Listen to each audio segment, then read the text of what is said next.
오늘 신명기 6장의 말씀은 이스라엘아 들으라로 시작하는 하나님의 소유가 된 백성들의 국민 교육 현장입니다. 이 들으라는 말, 이스라엘아 들으라, 히브리 말로 쉐마라고 합니다. 그래서 이 천국 국민 교육 현장을 쉐마라고 별명합니다. 한번 알아놓으십시다. 쉐마. 근데 이게 이스라엘 유대인들에게만 주신 말씀으로 생각하면 큰 착각이에요. 바울이 분명하게 예수를 구세주로 믿는, 특별히 구세주로 믿을 뿐만 아니라 자신을 하나님의 소유로 드린 하나님의 소유가 된 백성들도 아브라함의 자손이라고 분명히 밝혔어요. 갈라디아서 3장 29절입니다. 너희가 그리스도의 것이면, 우리는 우리의 것이 아니에요. 내게 없어요. 주였기 때문에 그분이 주인이에요. 주인한테 맡겨버리면 세상에 속편합니다. 왜 근심하고 염려하느냐? 왜 두려워하느냐? 전능하시고 가장 지혜로우신 창조주를, 그 말을 믿지 못하고 맡기지 못하기 때문에. 그러니까 설교, 저도 마찬가지, 설교하고 신학 지식 아무리 있어도 다 이고지고 다 육신 안에 갇힌 생각으로 사는 거예요. 이거를 벗겨내어야 참 자유가 임하고 참 기쁨이 임하고 경건의 능력이 임하는 거예요. 이거 안 되고는요, 뭐 일본 아니라 어디도 큰 기쁨의 좋은 소식, 복음 못 전합니다. 전하지 마세요. 자기같이 불행해지고 힘들고 괴롭다고 느껴질 거예요. 여러분 예수 믿고 한번 생활해 보니까 답답하고 힘들고 괴롭고 눈물 날 때 있잖아요. 니는 믿지 마라, 또는 자녀들 보고 니는 적당하게 믿어라, 이렇게 하면 안 된다는 거죠. 소유로 드릴 수 있기를 축원합니다. 너희가 그리스도의 소유이면, 것이면 곧 아브라함의 자손이라. 아브라함의 자손 방법하는 방법이 간단합니다. 뿐만 아니라 약속대로 십자가의 피로 약속대로 유업을, 천국을, 이 세상 새로운 땅이 되어 새하늘 새 땅을 상속받아서 영원토록 다스릴 약속의 사람이 된다는 거예요. 이게 육체로 이 세상이 전부 다인 양 살아갈 때 어떻게 이게 믿어집니까? 그러니까 예수를 믿어도 고난과 시험과 연단을 통해서 철들게 하는 거예요. 설교한다고 몇 마디 한다고 된다, 그 세상에 편한 게 목사게요? 모든 목사나 선교사님들이 다 속이 뒤집어지고 답답하고 힘들고 하는 게 다 그건데, 그런데 제가요 4년 전에 이게 어마어마한 축복이구라는 걸 깨닫게 된 거예요. 머리로가 아니라, 지식으로가 아니라 심장에 새겨지고 나니까, 이야, 사람 천사 비슷해요. 제가 한 번씩 만져봅니다. 안 만져져요. 이게 축복이구나, 큰 기쁨의 좋은 소식이 맞구나. 구원받은 모든 하나님의 자녀들, 예수의 피로 구원받았잖아요. 광야 인생에서 다 빡센 훈련을 받습니다. 예수님의 십자가를 달게 지고 가는 온유와 겸손의 성품. 온유는 뭐 이렇게 내시처럼 착하게 있고 뭐 이렇게 뭐 겸손하게, 이거 아닙니다. 속에 다 욕심이 드글드글한데, 온유와 겸손은 자기 십자가를 달게 지고 가는 사람이에요. 기쁨의 교회는 그런 분들이 생활 선교사요, 직분자인 줄로 믿습니다. 교회는 믿음이 어린 사람도 오잖아요. 세상의 지식과 생각으로 가득 들어차가지고 좀 교회 이 동네에서 좀 크니까 여기 와가지고 덕 올라가는 분도 와야 돼요. 근데 그런 분들 다 세상의 것을 구합니다. 그런 영적인 어린아이들을 품어내는 게 직분자예요. 그게 목사예요. 그게 선교사예요. 그게 영적인 아비예요. 혹시 그런데 직분을 맡고 중한 십자가인데 그거를 맡아놓고도 그 사명을 감당하지 못한다면 철이 안 든 거예요. 예수 다시 믿는 거 배우시기를 축원합니다. 광야에서 이 십자가의 성품 이걸 달게 지고 가는데 좁은 길을 걸어가는데도 막 기쁘고, 그때부터 악한 영이 떠나가고 인생의 역전이 일어나고 경건의 능력이 나타나고 세상을 이기는 자들이 되는 거예요. 그래서 여러분, 하나님의 모든 자녀들은요, 예외 없이 하나님 나라 천국을 상속받아 통치할 수 있는 권위의 권세를 위임받을 만한 성품적인 자격이 있는지를 다 고난을 통하여 연단받는 거예요. 로마서 8장 17절입니다 시작. 자녀이면 또한 상속자 곧 하나님의 상속자요 그리스도와 함께하는 상속자니 우리가 그와 함께 영광을 받기 위하여 고난도 함께 받아야 할 것입니다. 인생에 쉽지 않은 고난을 예수 처음 믿고 굽이굽이 넘어왔는데도, 물론 때로는 얻어터지고 시험 들고 고난과 환난 경험하고 딱 죽고 싶고 이런 부분에서 최근에 어느 은퇴하신 명예권사님을 만났는데, 어이구, 이분이 저보다 더 술이 취하셔서 성령에 도취된 거예요. 오늘 쉐마 천국 국민교육원장을 세 가지로 정리합니다. 첫째, 신명기 6장 5절입니다 너는 마음을 다하고 뜻을 다하고 힘을 다하여 내 하나님 여호와를 사랑하라. 결국은 자기를 너무 사랑하기 때문에 마음을 다하지 않아요, 뜻을 다하지 않아요, 힘을 다하지 않아요. 이것만 되면 말씀에 계명 지키고 십자가 지는 거 하나도 어렵지 않아요. 깃털처럼 가벼워져요. 요즘 그런 사람이 어디 있습니까? 다 찡그리고 힘들고 목회를 좀 해도 괴롭다 고통스럽다. 저도 그랬어요. 4년 전에 깨달았어요. 이게 축복이구나, 이게 춤이구나. 교인들 아무리 많고 몇백만 명 되면 뭐합니까? 이 큰 기쁨의 좋은 소식의 기쁨을 내가 누리지 못하는, 내가 가난뱅인데. 여러분, 한 99세쯤까지 장수해가지고 이제 몇 개월이나 하루 이틀 뒤에 내가 죽는다고 생각해 보세요. 그때 무엇을 생각하겠습니까? 유괴 무너지고 나서 주 앞에 설 때에 무엇을 위해 우리가 살았는지를 지금 결단하란 말입니다. 그리고 우리 자녀들에게 시험과 어려움과 고난까지도 기쁘게 이기는 그 모습 속에서 부모를 통한 자녀에게 영적 권위가 나타나는 거예요. 저도 일대 신앙으로 가면서 여러 가지 외로움과 힘듦과 어려운 시간을 통과할 때에 내가 더 기뻐하지 못했구나, 이게 늘 회개가 되는 거예요. 지식으로 되는 게 아닙니다. 심장으로 되는 거예요. 그리고 왕년에 그렇게 믿었다고 자랑하지 마시고 지금 이 순간 이 기쁨이 솟구쳐 나와야 돼요. 마음을 다하고 있습니까? 뭐 순교한다, 생명 다한다 하지 마세요.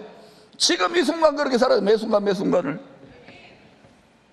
요한일서 5장 3절입니다 하나님을 사랑하는 것은 이것이니 우리가 그의 계명들을 지키는 것이라.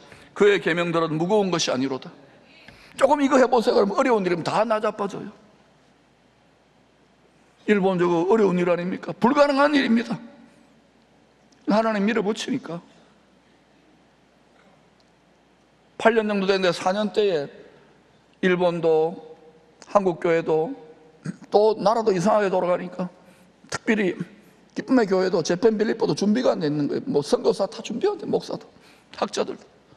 하나님 이거 때려쳐야 되겠습니다. 그런데 그때 그리스도의 십자가가 콱 박히는데 2.5 여로꼽이에요. 일본 선교 딴 거 없어요.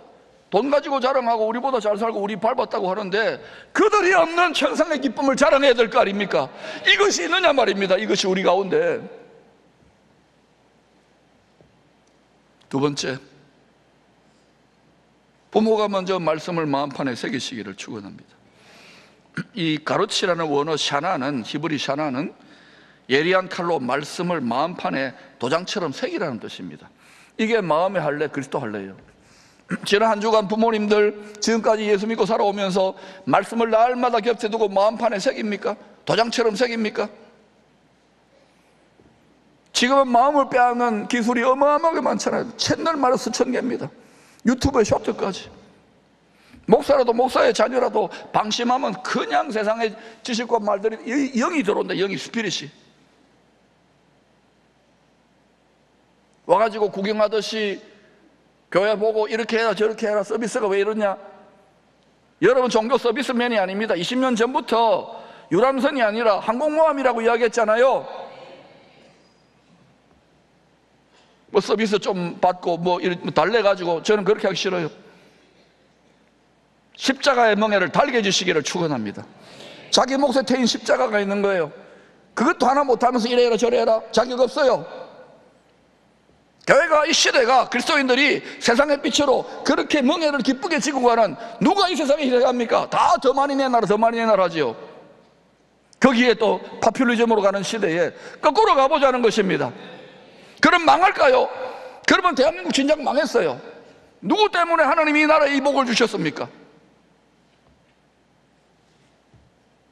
그래서 저는 이것이 열방의 큰 기회의 때지만 어마어마한 축복의 기회라고, 이 기회를 붙잡으려고 하는 거예요.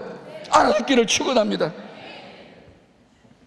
부모가 먼저 말씀을 마음판에 새겨야 앉았을 때 잔소리해라 공부해라 점수가 왜 이따위냐 아니고, 그거보다 훨씬 더 많이 말씀을 가르치고 축복하는 거예요. 길을 갈 때, 출퇴근하거나 등하교할 때 아이에게 잔소리하고 뭐 성적 올리라 뭐 점수 올리라 이따위 소리 하지 마시고, 미안합니다, 말씀으로 축복하고 안아주고, 너는 하나님의 사람이야 등 두드려줘야지. 율법적으로 믿어라 기도해라 이렇게 됩니까? 더 삐지고 더 상처받고 다시는 교회 안 나간다 그러죠. 그런 아이들은 집에서부터 상처받는데. 믿음의 가정의 자녀들이 예수 잘 믿습니까? 교회에 또 상처받은 거 딱 집에 들고 와서 밥상머리에서 그냥 이렇게 차 속에서 그걸 아이들 다 주워 듣는단 말입니다. 여러분, 사람 사는 동네는 어디나 또 똑같아요. 지상의 모든 교회들은 천상의 교회로 사시기를 축원합니다. 자랑하십시오. 십자가를 자랑하시고 주님 때문에 고통하는데도 기쁘게 인내하는 걸 갈 때 자녀가 그걸 보고, 그때 하나님이 복 주시고 돌파하는 걸 보고 자녀들이 그 부모의 믿음을 따라가고 싶어지는 거예요. 다 뺏겼잖아요. 다 뺏겼잖아요. 뭘 자랑합니까?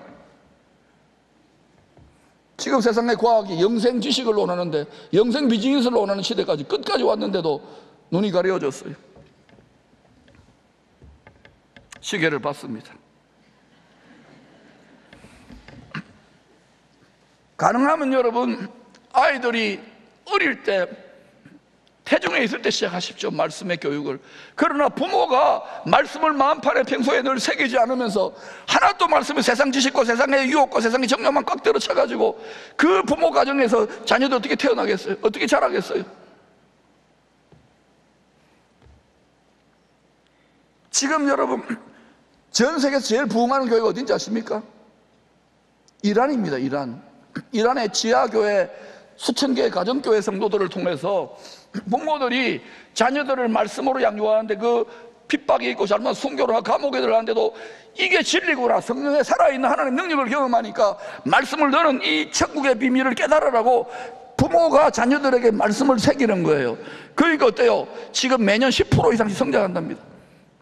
한국 교회는 지금요, 뭐 나라는 뭐 좀 돈 좀 벌은 것 같고 지금 뭐 성도 숫자는 많고 신학 지식은 많지만은 지식이에요. 전부 다 관념이에요. 말뿐이에요.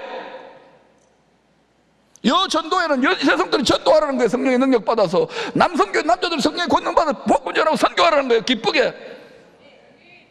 이거 하자는데 왜 그렇게 인상 써요? 구경해요.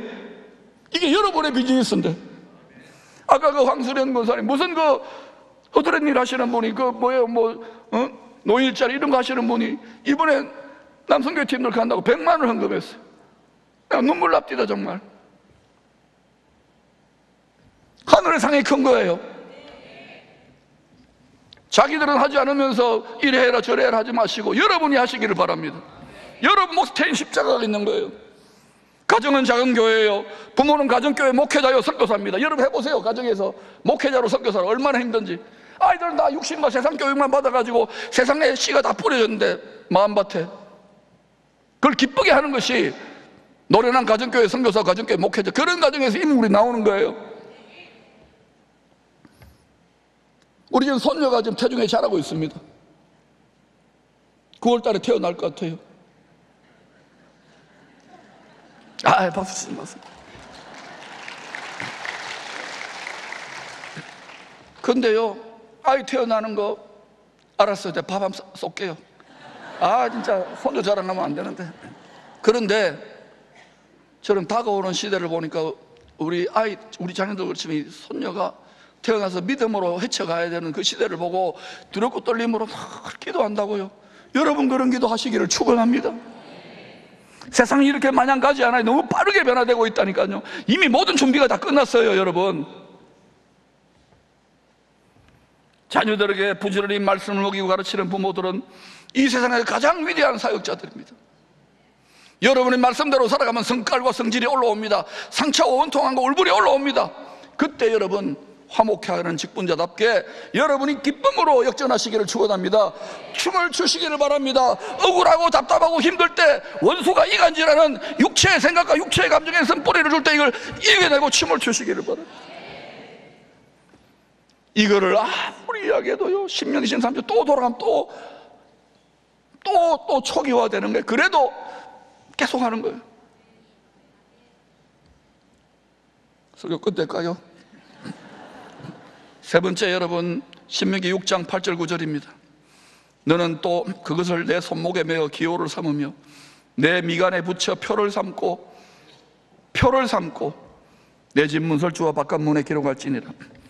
유대인들이요, 지난 수천 년 동안 이걸 얼마나 철저하게 말씀대로 지키는지, 말씀을 새긴 끈과 이마에 상자를 그대로 붙여 표로 기호로 삼는다고. 이걸 테필린이라 그래요. 테필린. 따라 테필린 한번 사진으로 보여주세요. 저게 이게 상징이 중요한 게 말씀을 지키겠다는 거예요. 부모가 그 정도로 지독합니다. 또 다음 넘겨보세요. 전쟁터에서 그렇게 어릴 때부터 교육받은 자가 전쟁터입니다. 목숨이 경각에 달려있는 때에도 저렇게 해가지고 테필린을 부착하고 성경을 읽는 거예요. 우리 그렇게 안 하잖아요. 수학이나 영어 공부가 더 중요하고 이 세상에 어떻게 가는지를 여러분 보고 그 말씀의 언약을 이루기 위해서 자녀의 인생과 진로를 열어주시고 공부를 열어주시기를 축원합니다. 세상 대학과 학문들도 점점 세속화로 가잖아요. 과거에 여러분 신학을 가르치기 위해 세워졌던 하버드, 예일, 프린스턴 다 어떻게 되었습니까 지금? 우리나라 과거의 기독대학으로 서울의 명문대들이 어떻게 지금 되고 있습니까? 채플에서 아이들이 다 자잖아요. 그 다음에 집문설주와 바깥문에도 말씀을 넣은 문패를 붙였는데 이것을 경문 매주자랍니다. 아버지가 딸에게 여기에 우리는 말씀을 지키는 것이 우리 가정의 정체성이야. 우리는 구별되게 살아야 돼. 이게요, 출애굽할 때 예수의 피를 바른 다음 사진 보여주세요. 이게 6월절 어린 양의 피와 관계가 있는 피로 맹세한 언약인 거예요. 내가 너희들을 반드시 구원할 거야. 죄와 사망 권세로부터. 이 피가 발열돼야 사망의 신이 넘어간다고요. 사단의 이 세상을 결국은 사망으로 끌고 가는 자의 사망의 신이 넘어간단 말입니다.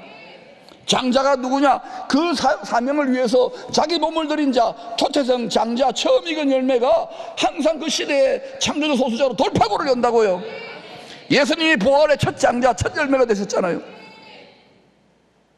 모든 성도들이 그렇게 할 수는 없어요. 그러나 하나님의 택함을 받은 자는 기쁨으로 몸을 드리는 거예요.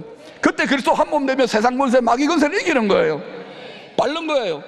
다른 방법으로는 안 됩니다. 해보셔요. 되는지. 지식으로 신학 박사들이 더글더글하면 성격 박사 더글더글합니다. 다 가르치기만 하지. 복음을 전하시기를 축원합니다. 기쁨으로 전하시기를 축원합니다. 요한계시록 13장에서도 거짓의 아비 마귀가 하나님 아버지 흉내를 냅니다. 거짓의 아비 마귀의 영이, 사탄의 영이 들어간 짐승이 이 세상 전체를 다스릴 자가 나타나요. 땅에 거하는 모든 사람들 예외가 없습니다. 인공지능 이게 탐면식 모든 기술이 총체적으로 모든 사람들의 손과 이마에 표를 받게 할 것입니다. 이 표를 상징으로 보는 분들인데 그렇지 않습니다. 정체성이 어디에 소속되어 있느냐? 짐승의 소유가 된 백성이라는 의미에 이 표를 받지 못하면 매매를 못하게 합니다. 코로나 때 약간 경험해봤잖아요. 연습하는 거예요 지금. 성경대로 반드시 일어날 일입니다. 포기하지 않고 계속 그 지식을 따라가고 있습니다. 이 짐승의 표, 아직도 상징으로 가르치는 사람들인데 진짜 상징인지 보라고요. 말씀의 정체성을 따라 말씀의 계명을 위해서 지금은 그렇지 않지만 우리 자녀들의 시대가 어떤 시대인지를 보란 말입니다. 우리 자녀들의 당면할 시대가 될지도 모르고 이 짐승의 표를 받지 않고 짐승의 우상에게 경배하지 않으면 요한계시록 13장부터 어떤 이야기를 하고 있는지를 여러분 읽어보세요. 이게 농담이 아니라 반드시 일어날 일로 창세기부터 계속 역사 속에 반복해서 부분적으로 알려주고 있는 거예요. 우리가 당면한 이 시대가 어쩌면은 우리 자손들의 시대가 그때가 되겠구나 하고 7년 전부터 외치고 있는 거예요. 주님 오시기 전에 구름 속으로 끌어올려져 공중에서 주를 영접하지 못한 채로 구름 속으로 끌어올려지는 일이 있답니다. 교회 역사에서 그런 일이 일어날까요? 성경에 있다 그러니까. 땅에 거하는 모든 성도들, 올려지지 못한 땅에 거하는 모든 성도들, 덜 익은 열매들을 말합니다. 3년 반, 한때, 두때, 반때를 창세 이후에 가장 큰 환난, 이것을 다니엘서에서는 7배 뜨거운 풀무불 시험을 통과하여서 이겨내야 됩니다. 그 3년 반이 가장 큰 환난, 7배 뜨거운 풀무불 시험을 하나님이 진짜 말씀을 순종하는, 지금은 다 가리워졌지, 알곡과 쭉정이 가라지가. 하나님의 표, 인침을, 성령의 인침을 받는다는 것은 말씀을 지키는, 내 몸을 하나님의 소유가 드린 하나님 백성, 천국 백성의 정체성으로 살겠다는 표시입니다. 이 땅의 나라에 살지만은 천국을 마음에 가진 천국 백성의 정체성으로 사는 자가 하나님의 소유가 된 백성이에요. 성령으로 인친 자예요. 다 내버려두면 사람들은요, 물질을, 재물을 따라가게, 돈꾀를 따라가게 돼 있어요. 사람들은. 왜? 그것이 하나님같이 세상의 모든 것도 자존심, 인기, 명예, 모든 게 있으니까. 그러나 언약궤를 따라가는 자들 하나님이 지켜보시고 돈꾀를 갖다 붙이시고, 그것이 역사입니다. 세상 끝날까지 돈꾀, 언약궤는 같이 가요. 언약궤를 앞세우시기를 축원합니다. 언약궤 십자가를 달게 지고 가는 복음의 제사장들의 삶을 사시기를 축원합니다. 기쁘게 사셔야 됩니다. 이들이 세상을 이기는 성도들입니다. 이 세상이 어떻게 되더라도 세상 나라에 속한 백성인가, 천국에 속한 백성인가, 빛의 자녀인가, 어둠의 자식인가, 알곡인가, 가라지인가, 지금은 다 함께 자라지만 세상 끝날 추수 때는 분명하게 드러나게 될 것입니다. 지금 여러분의 섬길 자를 택하시기를 바랍니다. 우리 자신 또는 우리 자손들이 당면하게 될지도 모를 이 7배 뜨거운 풀무불 같은 시험의 때, 그 전에 하나님의 소유로 인침을 받아 처음 익은 열매, 요셉이 묶은 곡식 한 단과 같이, 그리스도와 한 몸 되는 성도들 같이 주의 곡간으로 추수되시기를 축복합니다. 영적 아비 바울은 갈라디아 교회 형편을 보면서 다른 복음, 세상에 유혹하는 복음, 세상과 짝하는 복음이 들어왔어요. 갈라디아 성도들의 흔들리는 나약하고 연약한 믿음 때문에 다시 해산하는 수고를 한다고 탄식했습니다. 갈라디아서 4장 19절입니다. 시작. 나의 자녀들아, 너희 속에 그리스도의 형상, 십자가를 지고 갈 수 있는 장성한 그리스도의 성품을 말해요. 달게 지고 갈 수 있는. 여러분이 그렇게 되기를 바라는 것이 저의 탄식하는 해산의 진통이에요. 요즘은 강단에 올라서는 것이 너무 고통스러워요. 기쁘기도 하지만 왜? 이 때를 분별하고 이 시기를 분별해야 되는데 너무 평안하고 안전하고 계속 이렇게 세상이 돌아가지 않아요. 깨어날지어다. 먼저 우리 자녀들부터 나아가서 우리에게 맡겨주신 영혼들이 있습니다. 복음으로 나으십시오. 말씀으로 사람 될 수 있도록, 하나님의 사람 될 수 있도록 잘 양육하는, 그 수고를 기꺼이 감당하는 영적인 부모들이 다 되시기를 축원합니다.